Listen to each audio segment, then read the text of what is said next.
नमस्कार, आप देख रहे हैं धौलपुर जिले की जनता का सबसे ज़्यादा लोकप्रिय चैनल फर्स्ट ट्रैक और आपके साथ मैं हूं संदीप शर्मा।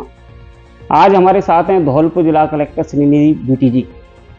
आज हम उनका साक्षात्कार करने वाले हैं, लेकिन इस साक्षात्कार में विशेष बात ये रहेगी कि आज हम धौलपुर जिला कलेक्टर से कम बात करेंगे, श्रीनिधि बीटी जी से ज़्यादा बात करेंगे।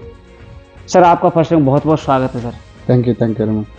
सर, सबसे पहले हम शुरुआत करते हैं आपके बचपन से। जी। जैसे जो कलेक्टर एसपी होते हैं ना, जो युवा होते हैं, साउंड को ये लगता है ये तो कुछ मतलब अलग ही होते हैं, एक ऊपर से आते हैं कहीं। तो मतलब मेरा कहने का मतलब आपका जो बचपन है वो किस तरह का रहा? मैं आपको बताना चाहता हूँ कि बचपन में मैं ज़्यादा पढ़ाई लिखाई पे कम ध्यान देता था और खेल कूद में ज़्यादा इंटरेस्ट रखता था। मैं ज़्यादातर हॉस्टल में ही पढ़ाई किया। 8वीं से मैं हॉस्टल में ही रहा। 8वीं से लेकर लगातार 10वीं 11वीं 12वीं और इंजीनियरिंग मैं घर से बाहर ही किया। और बचपन में मैं अपने नानी के जो घर है वहाँ पे ज़्यादा जाता था। वहाँ पे खेत वगैरह थे तो वहाँ पे खेलने कूदने में ज़्यादा इंटरेस्ट रखता था। वहाँ पे एक तालाब भी था, वहाँ पे हम स्विमिंग करने भी जाते थे। इस वजह से मैं घर में काफ़ी बार नाना नानी से डांट भी खाया हूँ। तो मैं बचपन में और पढ़ाई में अच्छा था, बट इतना ज़्यादा उस पर नहीं, बट खेल कूद में ज़्यादा इंटरेस्ट रखता था। और 2 साल इंजीनियरिंग किया। तब तक मुझे 2 साल मैंने सॉफ्टवेयर में काम किया और तब तक मैंने कभी IAS एग्ज़ाम UPSC लिखने के लिए मैंने कभी सोचा नहीं था। 2 साल काम करने के बाद मुझे लगा कि जो काम मैं कर रहा था उस पर कम दिलचस्पी है और मुझे पब्लिक ओरिएंटेड काम करना चाहिए। उसके लिए UPSC बहुत बड़ा मौका था। सर, बचपन में किस तरह के कौन से खेल खेलते थे अक्सर आप? और बचपन में आप gilli danda, football, table tennis, सारे तरह के खेल खेलते थे। वैसे मैंने कभी ऐसे कॉम्पिटिटिव मैंने कभी पार्टिसिपेट नहीं किया, बट हर तरीके के गेम खेलते थे। बास्केटबॉल हो, फुटबॉल हो, टेबल टेनिस, बैडमिंटन और क्रिकेट तो कभी कभी खेलते थे। तो ऐसे सारे और ज़्यादातर मुझे गांव में जब जाते थे तो स्विमिंग का शौक था, तो वहाँ पे तालाब में स्विमिंग करके वहाँ से स्विमिंग सीखा। जैसे इस सवाल का क्रम था वो आगे था, पर पूछ ही लेते हैं, वो सबसे पसंदीदा खेल कौन सा है? Table tennis. जैसे आपने भी बताया कि जो नानी का गांव था वो मतलब नानी आपकी गांव में है, तो आप थोड़ा सा अपने परिवार के बारे में बताएं। आप मूल रूप से कहाँ से हैं, आपके परिवार में कौन कौन है, पिताजी क्या करते थे, और वो थोड़ा सा बताएं सर हमारे। अच्छा, वैसे हम सभी जो अग्री काश्तकार कम्युनिटी से बिलोंग करते हैं। मेरे जो काश्तकार मतलब किसान? किसान। जी जी। मेरे जो नाना दादा सब खेती बाड़ी करते थे। जी जी। और मेरे दादाजी भी जो एजुकेशन डिपार्टमेंट में, वो बचपन में वो अनाथ हो गए थे, तो फिर एजुकेशन डिपार्टमेंट में वो क्लास 4 का काम करते थे। और फिर उसी वजह से उन्होंने अपने बच्चे को भी अच्छे से पढ़ाया। तो मेरे जो फादर है अपने गांव के, अपने कम्युनिटी में सबसे पहला पोस्ट ग्रेजुएट छात्र थे। तो उसके बाद उन्होंने BSNL ज्वाइन किया और काफ़ी समय वहाँ पे सेवा दी और फिर रिटायर हो गए। तो क्योंकि वहाँ के जो माहौल ऐसा था, तो इसीलिए हमें पढ़ाई लिखाई में थोड़ा आगे आए। और मेरे जो सिस्टर है वो रेडियोलॉजिस्ट है। ब्रदर जो है वो सॉफ्टवेयर इंजीनियर है, NIT के सूरतकल से उन्होंने सॉफ्टवेयर इंजीनियरिंग किया है। और सिस्टर भी मौलाना अब्दुल कलाम आज़ाद कॉलेज से रेडियोलॉजी किया है। पिताजी किस पोस्ट से रिटायर्ड हुए BSNL से? वो AGM से रिटायर हुए। बड़ी पोस्ट। AGM से। आपने और शिक्षा के बारे में तो पता है, जो आपकी प्राथमिक शिक्षा है ना, वो कैसी हुई, वो किस तरह की परिवेश रही, किस तरह की उस समय की शिक्षा रही? प्राथमिक शिक्षा में जैसे मैंने आपको बताया, उस समय मैंने पढ़ाई पे कम ध्यान देता था और खेल कूद और मस्ती में ज़्यादा ध्यान दिया। बट जैसे 8वीं के बाद घर में यही माहौल था कि 8वीं और बोर्ड परीक्षा में आपको अच्छा अंक लाना है, तभी जाके आपको आगे जाके अच्छा करियर बना सकते हैं। तो लेकिन मैं आपको बताना चाहता हूँ, ये हमेशा माँ बाप ये कहते हैं कि 10वीं में अच्छा मार्क्स लाओ तो करियर सेट होता है, या 12वीं में अच्छा मार्क्स लाओ तो करियर सेट होता है। ऐसा नहीं होता। हमेशा प्रतिदिन हर टाइम पे आपको मेहनत करना पड़ता है। आज मेहनत जो करते हैं वो कल के दिन आपको वो उसका फल मिलता है। सर मैं जानना ये चाहता था, जो प्राथमिक एजुकेशन रही ना, वो सरकारी स्कूल से रही, किसी अच्छे कॉन्वेंट स्कूल से रही, गांव से रही, सर वो जानना चाहता था। अच्छा, मैं ये बताना चाह रहा था कि मेरा जो एजुकेशन है पहले टाउन महिला स्कूल, वो एक सोसाइटी था, वो उन्होंने चलाया था। और उसके बाद मैंने 8वीं से 10वीं तक जो पूर्ण प्रज्ञा स्कूल जो है संगमेश्वर पेट चिकमगलूर में, वहाँ पे किया था। वो हॉस्टल था और जो उड़पी के जो श्री कृष्ण मठ जो था उन्होंने संचालित किया था। और 11वीं और 12वीं जो है वो मैसूर में जो रामकृष्ण मिशन के जो स्कूल है श्री रामकृष्ण विद्याशाला, वहाँ से मैंने पढ़ाई की।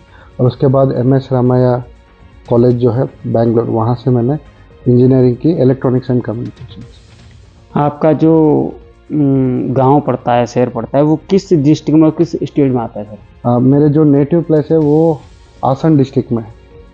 आसन डिस्ट्रिक्ट में अरसीकेरे तालुक में है। दोनों माता पिता दोनों के वहीं पे। तमिलनाडु में आता है? नहीं, ये कर्नाटक में। अच्छा सर, कर्नाटक में। तो दोनों माता पिता दोनों उसी डिस्ट्रिक्ट में, उसी तालुक में उनके नेटिव है। माँ गृहिणी हैं? जी जी बिल्कुल। तो सर मैं कहना चाहूँगा, आपकी जो पर्सनैलिटी है, हल्की हल्की दाढ़ी और अच्छी हेयर स्टाइल, मतलब देखने में लगता है कि हीरो भी बन सकते थे आप। हीरो भी बन सकते थे, फिल्मों में भी जा सकते थे, मॉडल भी बन सकते थे, लेकिन आपको ऐसा क्यों लगा कि आप IAS बनना चाहिए और आप IAS बने? ऐसा क्या रहा? तो ये प्रेरणा कहाँ से मिली आपको? देखिए, अब ऐसा है, सभी लोग अच्छे दिखते हैं, थोड़ा बहुत ग्रूमिंग करने की बात है, तो हमें वो आउटलुक रखना पड़ता है, क्योंकि ऑफिसर्स को वो मेंटेन करना होता है, ऑफिसर लाइक क्वालिटीज़। और हमें कोई ऐसे रील में हीरो बनने की इच्छा नहीं है। वास्तव में अगर लोगों के काम आएंगे तो वही बड़ी बात है, क्योंकि यहाँ पे रोज़ बहुत सारे परिवादी आते रहते हैं। उनके कुछ काम हम 1 दिन में कर सकते हैं, 2 दिन में कर सकते हैं, और कुछ काम ऐसे होता है उसके लिए महीनों लग जाता है। लेकिन लोगों के काम नियमानुसार उनको लाभ मिल जाता है, तो वही बहुत ही एक तरह से प्रेरणादायक है। प्रेरणादायक हीरो का काम। तो उसके लिए हीरो। और वैसे मैं बताऊं, मैं स्कूल में, कॉलेज में बहुत सारे कल्चरल एक्टिविटीज़ में मैं भाग लिया था, और उसमें इवन स्किट्स वगैरह करते थे। वैसे मैं स्टेज में जब ट्रेनिंग में भी स्टेज परफॉर्मेंस वगैरह दिया है, तो वो भी अच्छी बात है, बट उसको मैं करियर बनाने का कोई इच्छा नहीं रहा। स्टेज पर कौन सी परफॉर्मेंस देते थे सर? तो स्टेज पे एक तरह से एक्रोबैटिक और कुछ जो जैसे कि फोक आर्ट है, और उसके पहले रिकॉर्डिंग्स भी है, मैं आपके साथ शेयर करूंगा, आप देख लीजिए। वो बेसिकली फोक आर्ट के बारे में मैंने प्रस्तुति दी। जैसे आपने भी बताया कि बचपन में आप बहुत शैतानियाँ करते थे, कॉलेज लाइफ में की कोई ऐसी शैतानियाँ, कोई ऐसी यादें जो कि अब तक के उस अब बड़ा मतलब उसको हंसी आती हो कि उस समय हम क्या करते थे और उसको डांट खाने, ऐसी कोई किस्सा हो कोई आपके जीवन का? वैसे मैं बताऊँ, कॉलेज में ऐसा होता था कि हम हॉस्टल में रहते थे। वहाँ पे उस समय ऑनलाइन गेमिंग का ज़्यादा प्रचलन था, और हम बहुत ज़्यादा नेटवर्क से ऑनलाइन, जैसे अभी मोबाइल में सभी लोग PUBG खेलते हैं, और हम उस समय जो काउंटर स्ट्राइक करके एक गेम हुआ करता था वो ज़्यादा करते थे। और उससे कभी कभी कॉलेज भी मिस हो जाता था, क्योंकि गेमिंग होता था रात भर, और सुबह आपको और अटेंडेंस तो मिनिमम तो रखना ही था। तो मैं इवन इंजीनियरिंग में भी, क्योंकि आपको पता है कि अपने देश में यही बच्चों को यही बताया जाता है, एक बार इंजीनियरिंग ज्वाइन कर लो, ऐसा नहीं कि आपको प्रतिदिन मेहनत करना पड़ेगा। मान लो मैं अगर अच्छा इंजीनियर बनता तो शायद मैं एडमिनिस्ट्रेटर बनने का सोचता भी नहीं। और मैं इंजीनियरिंग इलेक्ट्रॉनिक्स में लिया था, और बाद में सॉफ्टवेयर इंजीनियरिंग नौकरी किया था। तो उसे कभी कभी लगता था कि पढ़ाई कुछ और किया था और काम कुछ और कर रहे, तो इससे अच्छा पब्लिक सर्विस में चले जाए, तो वहाँ पे अपना जो इंजीनियरिंग के एप्टीट्यूड है वो काम है। मतलब ये कह सकते हैं कि जो प्राइवेट सेक्टर में जिस तरह का मतलब एक शोषण कह सकते हैं, शोषण हुआ तो उससे शोषण शोषण तो नहीं था, बट मेरे जो पढ़ाई और वहाँ जो काम है वो मैच नहीं कर रहा था। मिसमैच था, और साथ ही वो जो काम कर रहे थे वो मेरे कैपेसिटी का नहीं था। उसको तो आपको 11वीं 12वीं के बच्चे जैसे एक्सेल में काम करना, ये सब वो कोर इंजीनियरिंग काम नहीं था।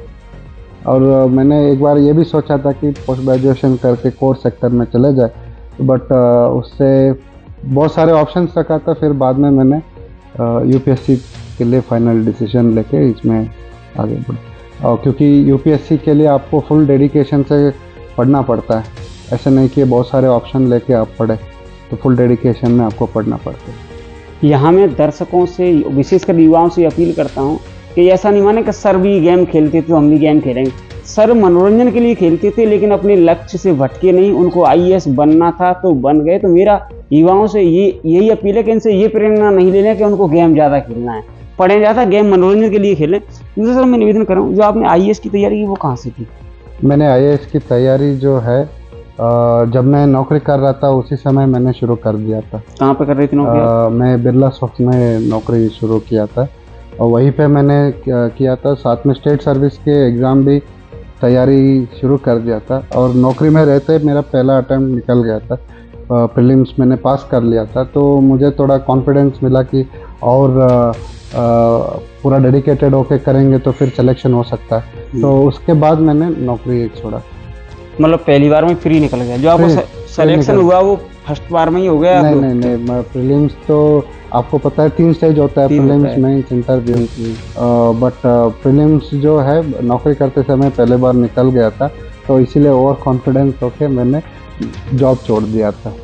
और उसके बाद 2-3 अटेम्प्ट मुझे प्रीलिम्स, हमेशा मैंने प्रीलिम्स निकाला है, बट मेंस में मेन जो फाइनल सिलेक्शन 3 बार में हुआ है? 5वीं बार। और सेकंड जैसे मैंने नौकरी छोड़ा तो सेकंड अटेम्प्ट में फिर से इंटरव्यू दिया था। सेकंड अटेम्प्ट में उसमें काफ़ी कम मार्क्स आया था, तो फिर से मुझे अटेम्प्ट लिखना पड़ा। और 2 अगले जो अटेम्प्ट्स थे उसमें मेंस पास नहीं होता। वैसे प्रीलिम्स मैंने स्टेट सर्विस के 2 बार और यूपीएससी के 5 बार मैंने क्लियर किया, और इंटरव्यू 2 बार दिया। यहाँ एक बड़ा अच्छा सवाल भी है और प्रेरणा भी है युवाओं के लिए। 5 बार में आपने क्लियर किया। इस दौरान कई बार देखे कि 1 बार में, 2 बार में, 3 बार में, मतलब हतोत्साहित हो जाते हैं, घर बैठ जाते हैं। यहाँ तक कि बहुत से लोग होते हैं, युवा देखे हैं रोज सुनने में आ रहा है सुसाइड कर ली। तो ऐसे युवाओं को आप क्या कहना चाहोगे जो कि मान लो हताश होकर घर बैठ गए हैं और आगे तैयारी नहीं? ऐसे युवाओं को क्या संदेश देना चाहते हैं आप? देखिए, मैं एक बात बताना चाहता हूँ। सभी लोग अपने अपने घर के परिस्थिति के हिसाब से तैयारी करते हैं कॉम्पिटिटिव एग्ज़ाम में, और ज़रूरी भी नहीं कि हर कोई तैयारी करे। उसके लिए आपके पहले वो पब्लिक सर्विस ओरिएंटेशन होना ज़रूरी है। और मैंने हमेशा, जैसे मैंने आपको बताया, पहले से भी मैं घर से बाहर रहा, ज़्यादा लोगों से मिला जुला, और इस वजह से ही मुझे हमेशा कंप्यूटर के सामने काम नहीं करते हुए लोगों के बीच में काम करने का इच्छा थी। तो इस इच्छा के साथ मैंने शुरू किया। कुछ लोगों को घर में ज़बरदस्ती यूपीएससी के लिए फोर्स किया जाता है, कुछ लोगों को ज़बरदस्ती आईआईटी, AIEEE लिखने के लिए फोर्स किया जाता है। फोर्स से कुछ नहीं होता, पूरा खुद के डेडिकेशन से ही होता है। और मैं बताना चाहता हूँ, जो लोग जिनका क्लियर नहीं हुआ, जिन्होंने ये एग्ज़ाम वगैरह नहीं दिया है, वो आज के डेट में वो कुछ लोग तो और भी आगे निकल के और अच्छा कर रहे हैं। ये तो एग्ज़ाम है, लाइफ में बहुत सारे एग्ज़ाम आता है, और यहाँ पर भी जब सिलेक्शन होता है, आप तुरंत, आपको अच्छी जगह पोस्टिंग नहीं दिया जाता है। पहले आपको ट्रेनिंग करना पड़ता है। बहुत जगह पे आपको नौकरी करने के बाद आपको कलेक्टर की पोजीशन मिलता है, और उसमें आपको काफ़ी सीख के फिर आपको इस पोजीशन में बिठाते हैं। तो इसीलिए इसमें हताश होने की कोई ज़रूरत नहीं। सभी अपने अपने घर की परिस्थिति के हिसाब से तैयारी करते हैं। हो तो भी ठीक है, नहीं हुआ तो भी ठीक है। मैंने कहा कि मेरे बहुत सारे जो बैचमेट्स हैं इंजीनियरिंग के, वो आज की डेट में विदेश में हैं, और बड़े बड़े कंपनी में आर्टिफिशियल इंटेलिजेंस में, मशीन लर्निंग में, उसमें काम कर रहे हैं। आज भी मैं उनसे जुड़ा हूँ, तो ऐसा नहीं कि सिर्फ इसी लाइन में आना है। लाइफ में बहुत बार बहुत सारे मौका मिलता है और आईआईटी सिलेक्शन नहीं होता है, रीजनल कॉलेज में करें, रीजनल इंजीनियरिंग में नहीं होता है तो दूसरे कोई भी एरिया ऑफ वर्क है, कोई भी एरिया ऑफ स्टडीज है, उसमें आपको अच्छे से करना चाहिए। क्योंकि मैं मानता हूँ कि 60-70 साल के बाद तो सब बराबर हो जाता है ना। आप कुछ भी रहे, सबका 60-70 साल के बाद सब बराबर हो जाता है, तो उसमें कोई चिंता करने की ज़रूरत नहीं है। हर रोज़ नए नए एग्ज़ाम हैं, हर रोज़ एग्ज़ाम है, तो रोज़ परीक्षाएं पास करना होता है। कुछ परीक्षाओं में पास होते हैं, कुछ परीक्षाओं में फेल होते हैं, उसमें कोई दिक्कत नहीं। मतलब ये है कि हतोत्साहित नहीं होना है, एक रास्ता बंद होता है, बहुत सारे रास्ते हैं, इससे भी ऊपर जा सकते हैं। ज़रूरी नहीं है कि आपको इसी एरिया में जाना है, लेकिन जो मेहनत करते हैं उसको तो पूरा मन लगा के करना पड़ता है, आधे अधूरे मन से कुछ नहीं होता। कुछ नहीं। एक मैं कहना, जैसे आपने कहा भी कि अक्सर आप बाहर रहे हैं, तो हमारे यहाँ देखते हैं कि जो लड़के अक्सर बाहर रहते हैं, तैयारी करते हैं, तो खाना बनाना पड़ता है, तो वो खाना वो देखे कि इसमें जो अच्छी शादी चलो, अच्छे कपड़े पहन के यहीं चलते हैं। तो कभी आप ऐसे गए बिना निमंत्रण के शादियों में? बिना निमंत्रण के शादी में जब तो स्टूडेंट लाइफ में पता नहीं, मैं अपने दोस्त के साथ गया था, उसने बताया कि मेरे कोई रिश्तेदार है, बट बाद में पता चला कि वो कोई रिश्तेदारी नहीं थे। जाके खाना तो खा के आए, बट अच्छा था खाना।